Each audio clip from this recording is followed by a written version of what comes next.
करी थी जब आपको मिलेगी 10 साल से बनाया करेंगे। 10 साल जी 10 साल। पहले इन्वेस्टमेंट करना था।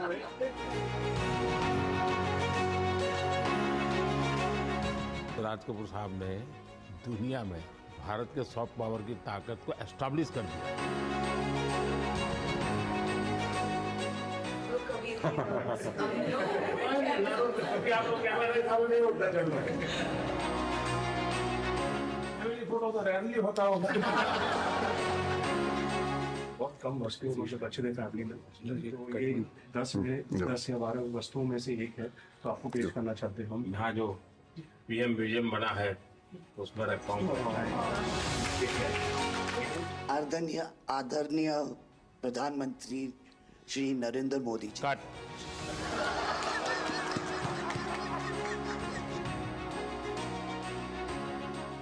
पिछले हफ्ते जो हमारी व्हाट्सएप फैमिली ग्रुप है, हमें एक हफ्ते से सिर्फ ये डिसाइड करें कि हम कैसे आपको कहेंगे प्राइम मिनिस्टर जी, प्रधानमंत्री जी। रीमा बुआ मेरे को रोज फोन करके पूछ रही है क्या मैं ये बोल सकती हूँ, क्या मैं ये वो बोल सकती हूँ। मैं भी आपका परिवार का हूँ भाई, आपको जो मर्जी पड़े वो बोलिए। बहुत अच्छा रट के आदरणीय प्रधानमंत्री श्री नरेंद्र मोदी जी। कट।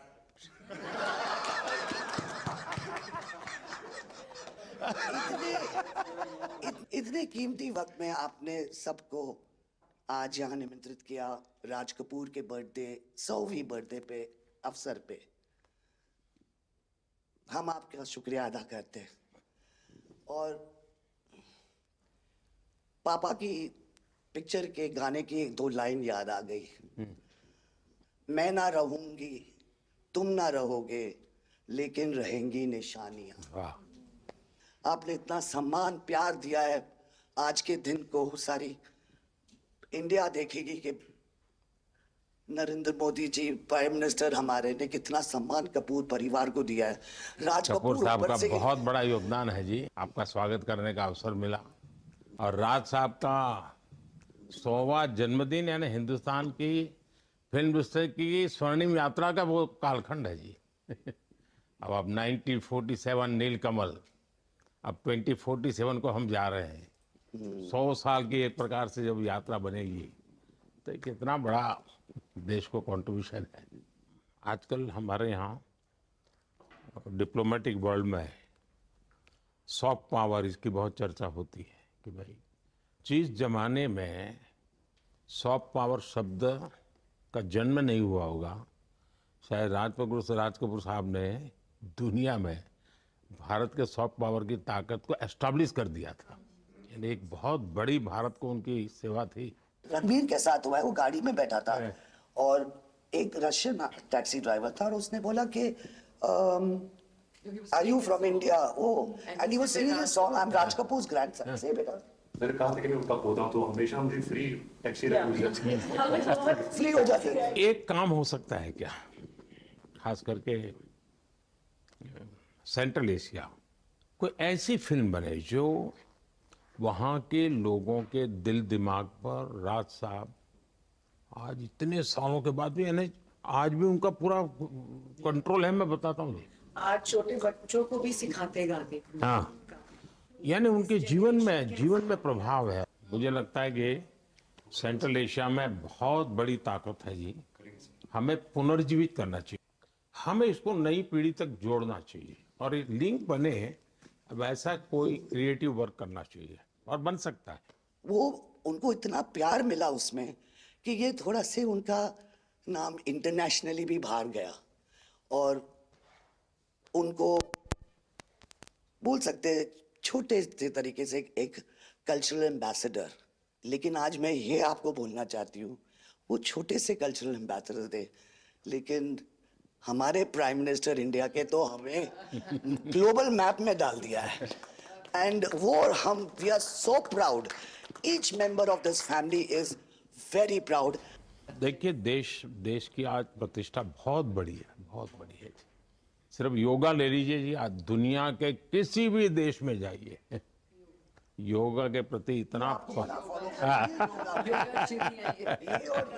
मम्मी और मैं, हम दोनों, बेबो लोलो, हम सब योगा में बहुत रुचि रखते हैं जी। वैसे मैं दुनिया के जितने लीडर से मिलता हूँ, लंच डिनर अगर साथ में है तो मेरे अगल बगल में जितने भी है वो मेरे से योगा के लिए ही चर्चा करते हैं।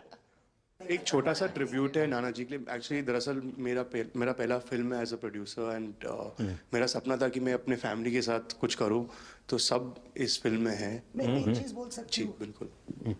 ये वो ग्रैंडसन है, रादर ग्रैंडसन्स, मेरे दोनों बच्चे, हैं, ये अपने नाना को मिले नहीं है हैं।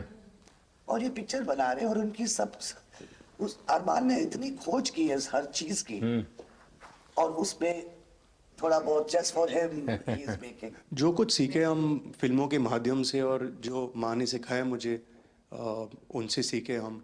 देखिए, जब आप रिसर्च करते हैं ना, तो एक प्रकार से आप उसको जीते हैं जी, उस दुनिया को जीते हैं। तो आप बड़े भाग्यवान हैं जी कि भले आपने नाना जी को देखा नहीं, लेकिन नाना जी को जीने का आपको अवसर मिल रहा है। जी बिल्कुल बिल्कुल, ये बहुत बड़ा सपना है मेरा, और I am really thankful, full family is part of this. मुझे याद है हमारे यहाँ इनके फिल्मों की ताकत क्या थी। जनसंघ का जमाना था और दिल्ली का चुनाव था, तो चुनाव में जनसंघ के लोग हार गए। तो अडवाणी जी, अटल जी ने कहा, यार चुनाव तो हार गए, क्या करेंगे?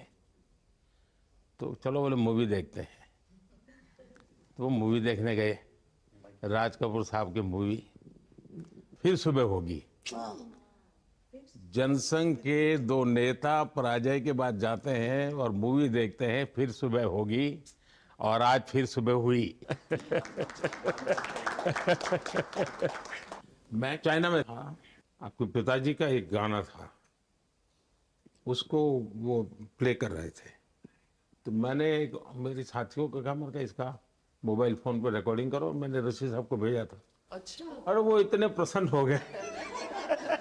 इनफैक्ट अभी हाल ही में आप आई थिंक अफ्रीका गए थे, और वहाँ भी मैंने एक क्लिप देखा था, आप एक जवान के साथ खड़े थे और वो उस टाइम मेरा गाना गा रहे थे। समझा आप, पर मैंने वो क्लिप देखा था और काफ़ी लोगों ने मुझे भेजा था और सब लोग बहुत खुश हो गए।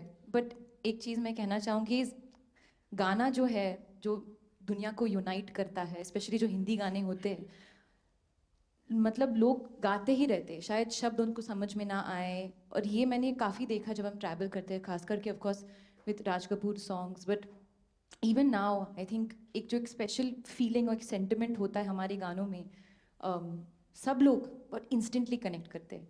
और उसी के साथ एक क्वेश्चन था आपके लिए, क्या आप गाने सुन पाते हैं? मैं सुन पाता हूँ, क्योंकि मुझे अच्छा लगता है। कभी मौका मिल जाए तो मैं जरूर सुन लेता हूँ। आप पहले प्रधानमंत्री हैं जिससे मैं मिला हूँ, और आपने आंखों में आंख लगा के इतने मतलब पर्सनली हमसे मिले हैं, और 2 बार मिले हैं। आप में इतनी अच्छी एनर्जी है, और आप इतनी मेहनत करते हैं, और आप जो करते हैं मैं आपको कंग्रेचुलेट करना चाहूँगा। और thank you for opening your doors, और हम सबसे मिलने के लिए, और इतने एक्सेसिबल होने के लिए, तो बहुत बहुत शुक्रिया। मैं आपके पिताजी को मिला हूँ, और मैं सोच रहा था कि आज मुझे 3 पीढ़ी को मिलने का मौका मिलेगा, लेकिन आप लाए नहीं तीसरी पीढ़ी को। They're all big actors. We are not in the creative field. My children are trying level best. That we would be invited by the Prime Minister. मतलब पापा थैंक यू। 13, 14 और 15 दिसंबर को हम राज कपूर का एक रेट्रोस्पेक्टिव कर रहे हैं। गवर्नमेंट ऑफ इंडिया, NFDC और NFAI ने हमारी बहुत मदद की। हमने उनकी 10 फिल्म लेके उनको रिस्टोर किया है, ऑडियो और विजुअल। तो हम पूरे हिंदुस्तान में कुछ 160 थिएटर्स में 40 सिटीज़, अराउंड 40 सिटीज़ उनकी फिल्में दिखा रहे हैं। तो 13 तारीख को हमारा प्रीमियर है, जो हम मुंबई में करें। पूरी फिल्म इंडस्ट्री को हमने बुलाया है। Thank you.